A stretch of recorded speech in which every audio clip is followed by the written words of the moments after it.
Esta etapa que hemos de recorrer juntos se inicia en la paz, el trabajo y la prosperidad, fruto del esfuerzo común y de la decidida voluntad colectiva. La monarquía será fiel guardián de esa herencia y procurará en todo momento mantener la más estrecha relación con el pueblo. El rey don Juan Carlos pretende quedar en paz consigo mismo y que el mundo conozca su visión de los principales hitos de su reinado de las luces y de las sombras que le han acompañado estos últimos años en un tono de reconciliación, nombre que da a estas memorias.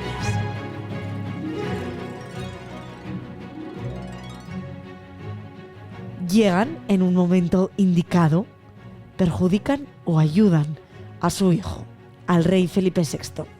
Hay puntos polémicos, hay puntos de controversia en los que el rey narra diferentes capítulos de su vida desde Franco y el 23F hasta su abdicación y su salida a Emiratos Árabes. Soy Iranzo García Vergara, es jueves 30 de octubre.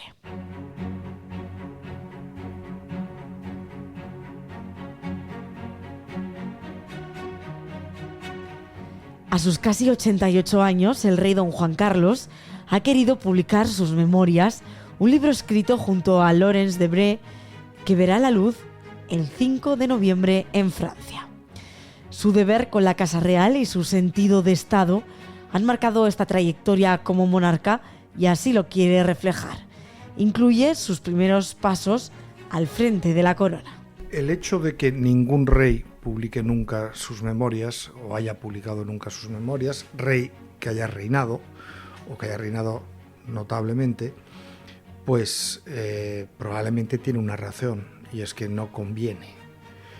Pero también es verdad que lo que el rey Juan Carlos, la razón que el rey Juan Carlos ha dado para hacer esto es que él quiere reivindicar una parte de su vida pública, política, y hacer que las siguientes generaciones lo conozcan y tengan ese testimonio. No existe, que yo sepa, ningún ejemplo de alguien que haya escrito unas memorias que no sean para reivindicarse a sí mismo. La gente generalmente no se mete con uno mismo cuando publica sus memorias. Estas memorias van a traer polémica porque siempre hay alguna frase que se puede utilizar contra el protagonista de las memorias. Y en este caso, por ejemplo, la valoración que hace de su relación con el general Franco, yo sé que va a ser muy polémica, pero creo que es muy objetiva. Y lo que no se puede pretender, nadie puede pretender, es que alguien que llegó al trono con la ayuda del general Franco vaya a arremeter contra el general Franco. Y tú no puedes hablar de tu vida sin hablar de cuándo y cómo llegaste al trono, cómo te antepusiste, cómo adelantaste a tu padre, que era quien le correspondía ser rey, y eso pues habrá muchos a los que no les guste. Es Ramón Pérez Maura, director de opinión de El Debate. También nos gustaría saber cómo afecta esto al rey Felipe VI. Todas las polémicas en torno a la corona vienen mal a la corona y, por supuesto, al titular de la corona, que en este momento es el rey Felipe VI. Yo entiendo en ese sentido que él hubiera preferido que don Juan Carlos no publicara este libro ahora. Pero también es verdad que yo creo que el rey Juan Carlos está muy solo en Abu Dhabi. Esta fórmula que se ha buscado para los últimos años de su vida tendrá algunas ventajas, pero tiene otros inconvenientes. Y el de la soledad y el estar quizá mal acompañado por gentes que no son de su entorno clásico, a veces llevan a tomar decisiones que no son las mejores para la corona.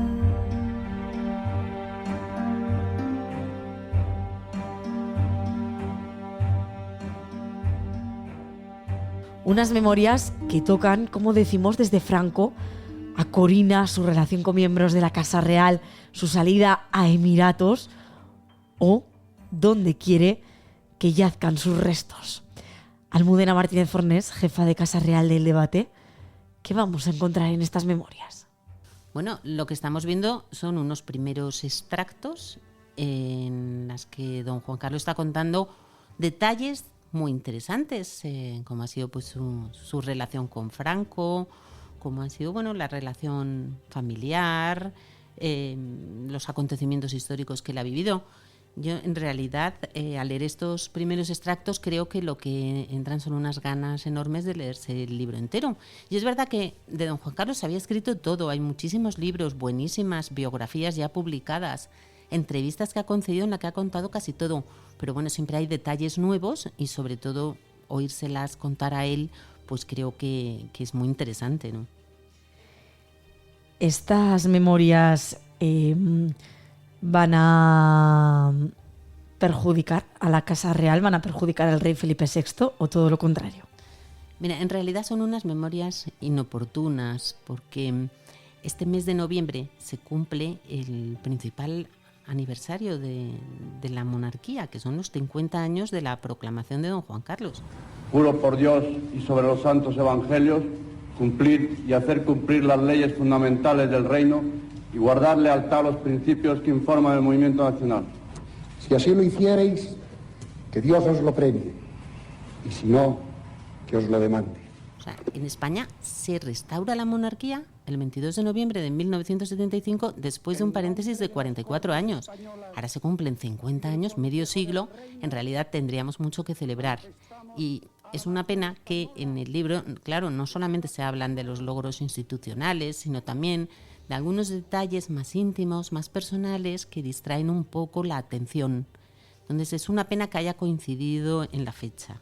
Si el libro hubiera salido un poco después, pues a lo mejor todo habría ido mejor para la corona, para el actual rey, incluso también para que los españoles pues tuvieran tiempo de asimilar unos acontecimientos y luego otros. Hay una parte que está siendo muy comentada, que es esa relación con la reina Leticia, ¿no? Sí, en efecto, tenemos que esperar a leer el libro, ver con todo detalle exactamente cómo define la relación con la reina.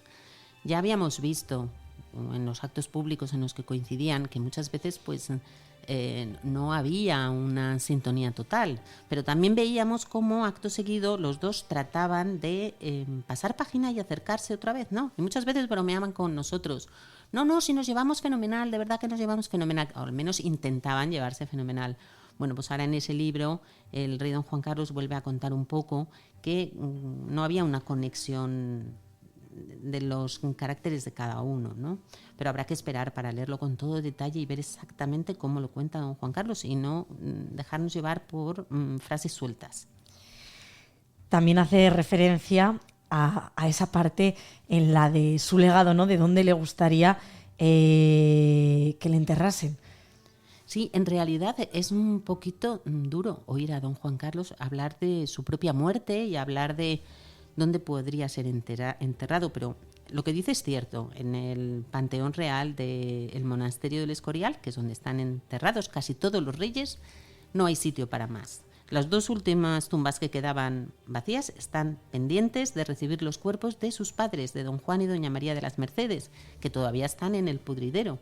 Entonces, en el momento que lleguen esos dos cuerpos ya no va a haber sitio para más y don Juan Carlos deja la puerta abierta. Bueno, de momento lo que sabemos es que no se está construyendo ningún otro panteón y que él tendrá que pasar por el pudridero una larga temporada antes de saber cuál es su sepultura definitiva.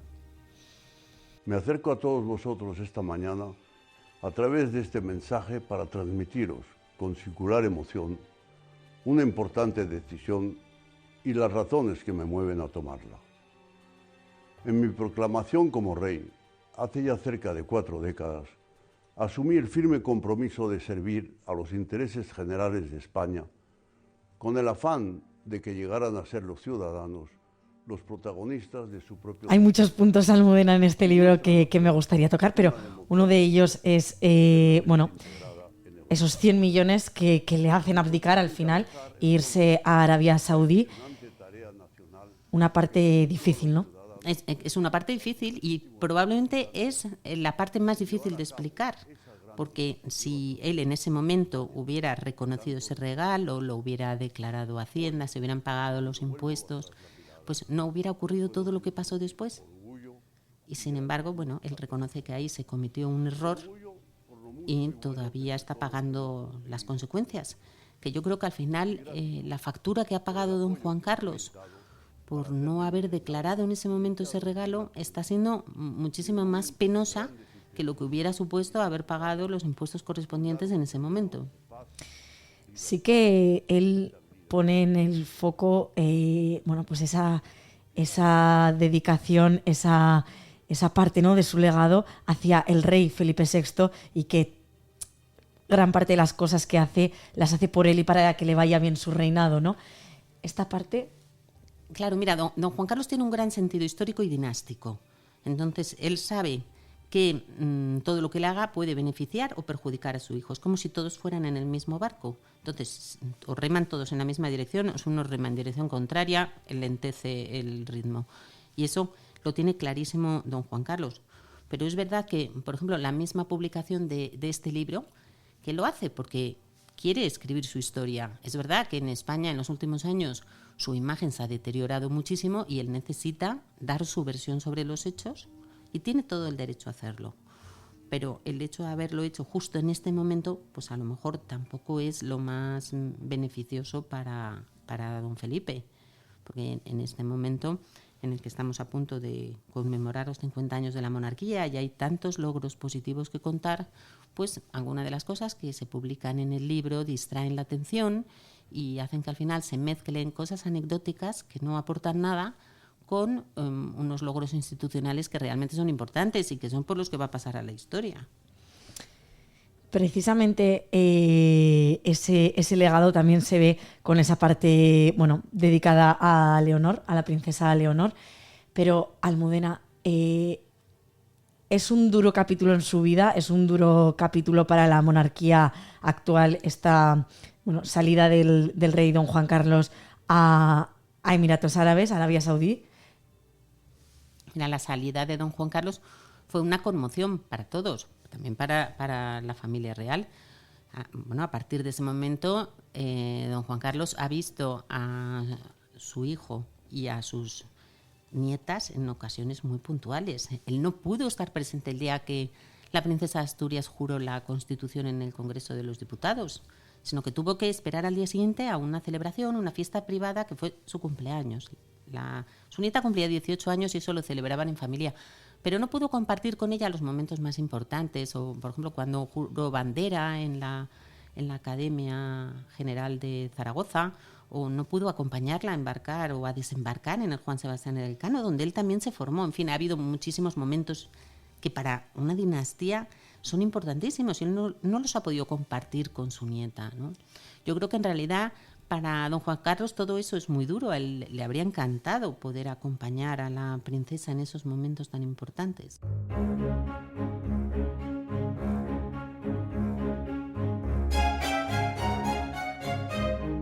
Una de las grandes incógnitas es si este es el momento idóneo para publicarlas. Fernando Rayón, periodista y biógrafo de la reina Sofía, trata de responder a esta pregunta. Creo que cuando se anunció que estaba en marcha esta biografía con una autora francesa, pues dije, y lo dije varias veces, que ni era el momento ni era la persona para volver a hacer un libro de memorias, ¿no? Lo que se llama una biografía autorizada. Me da la impresión de que el contenido va a querer hacer un repaso de determinadas cuestiones de las que sale mal parado Juan Carlos, pero creo que eso no es posible a estas alturas de la película. Claro, esta es precisamente una de las preguntas que me gustaría hacerte, si este libro está destinado para limpiar, ¿no?, la imagen del rey, para hacer una buena imagen, ¿no?, que cambiar toda esta polémica que se ha instaurado sobre su figura. Toda biografía autorizada lo que pretende siempre, naturalmente, es dar una versión, entre comillas, oficial, personal de unos hechos que aparentemente pues no favorecen a la persona que habla, ¿no?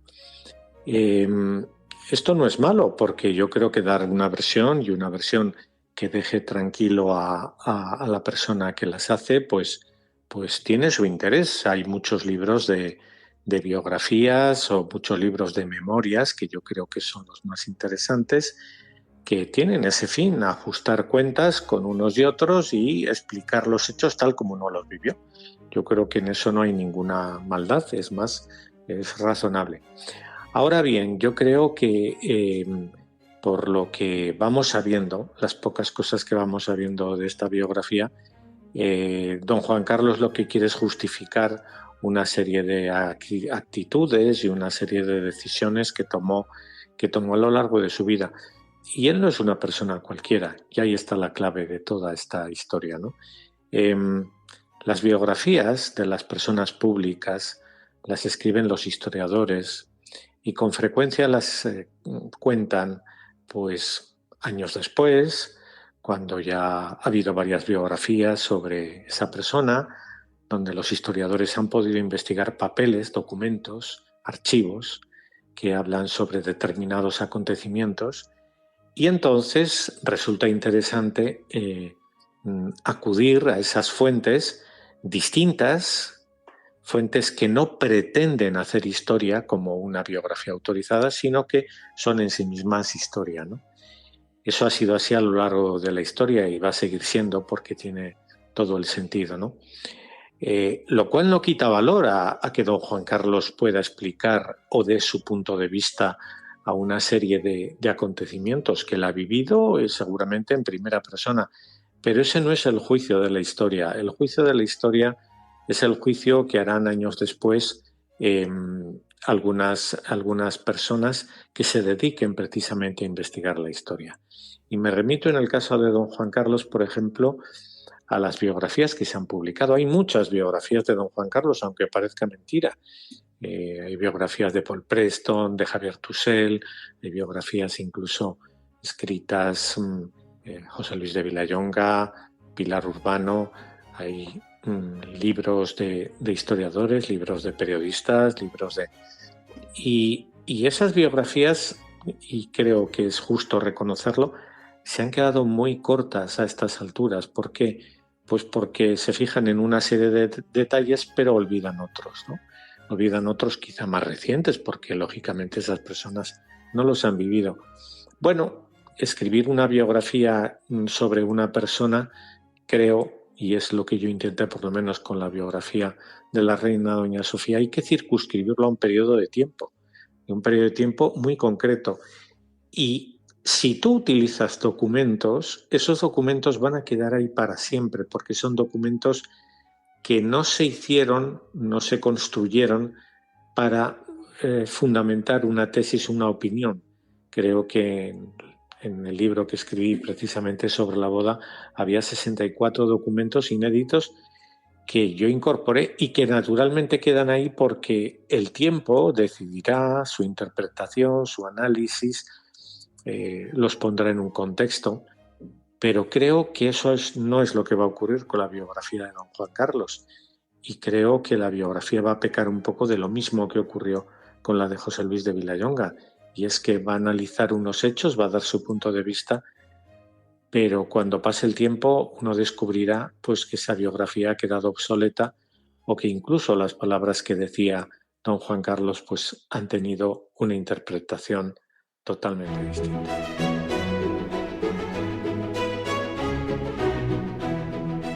José María Ballester es periodista especializado en internacional y ha traducido los escándalos disponibles a francés. Me he encontrado un texto sincero y en su mayor parte prudente, vamos. Es decir, que dice lo que piensa, según él no podía decirlo hasta ahora y por lo tanto pues se puede decir de alguna forma que se desahoga, pero también se nota siempre en el tono no cuestionar la institución de la corona hoy encarnada en su hijo Felipe VI y no querer por revelaciones inútiles o polémicas ácidas, revelar, desestabilizar o molestar o incordiar, vamos. Y yo creo que en eso pues se nota esa intención de mantenerse al margen de cualquier polémica. ¿Cómo pueden sentar estas memorias justo ahora dentro de la Casa Real? Pues, a pesar de lo que he dicho antes, pienso que la publicación de estas memorias en este momento, justo cuando se van a cumplir 50 años de la muerte de Francisco Franco y en medio de una tensión política en aumento en la que la corona, en la que muchos intentan desestabilizar la corona, pienso que publicarse en este momento también es algo inoportuno.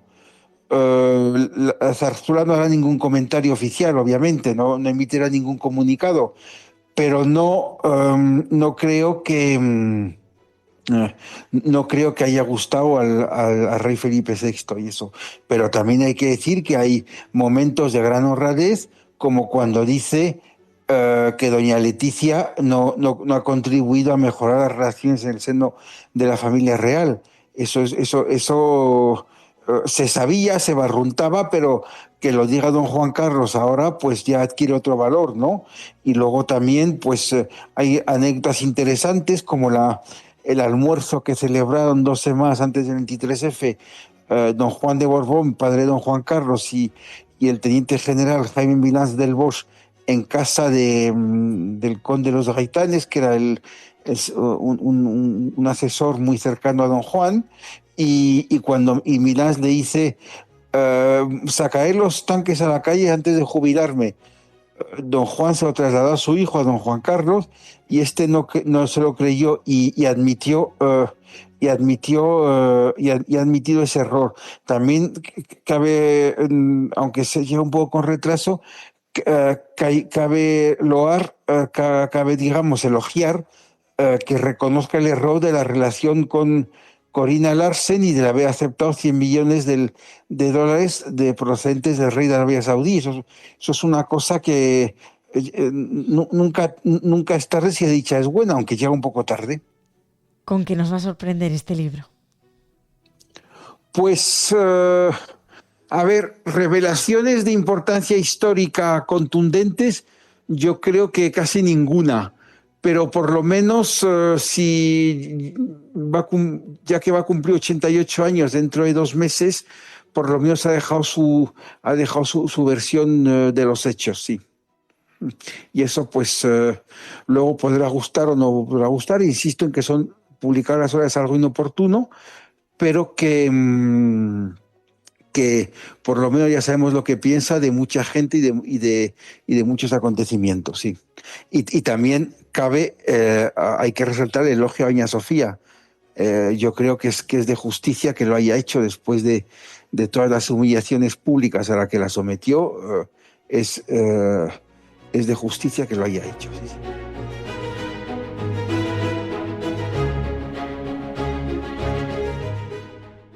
Gracias por escuchar hoy en el debate. Mañana volvemos con más.